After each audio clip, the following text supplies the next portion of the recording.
In Serie D Girone I tutto sotto il segno del Trapani, che grazie alla nuova vittoria esterna ottenuta sul campo dell'Ocri e alla concomitante sconfitta esterna del Siracusa a San Luca porta a 10 i punti di vantaggio e si avvia a tagliare meritatamente il traguardo della promozione in Lega Pro.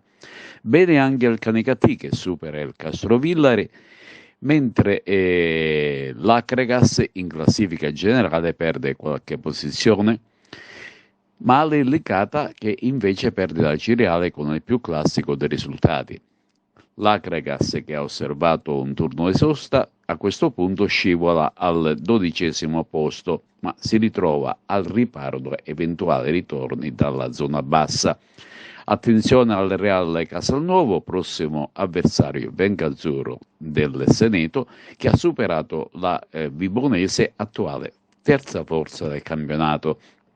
Ma vediamo quali sono stati i risultati di questa giornata. L'Ocri Trapani 0-3, Reggio Calabria batte Gioiese 2-1, Aciriale batte Licata 2-0, Canicattì batte Castrovillari 4-2, Igea Sant'Agata 2-0, Reale Casalnuovo Vibonese 2-1, San Cataldo Ragusa 0-0, San Luca batte Siracusa 1-0, hanno riposato Agregas e Portici. In eccellenza l'attaccante Pavisic segna di testa il gol del vantaggio per il padrone di casa del San Carlo Misilmeri, poi la Nissa pareggia con Neri.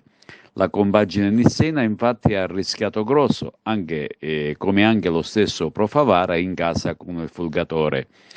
Infatti la compagine giallo-blu in inferiorità numerica sin dal primo minuto per l'espulsione del proprio portiere, solo in piena zona recupero è riuscita a trovare la rete della vittoria con Marino.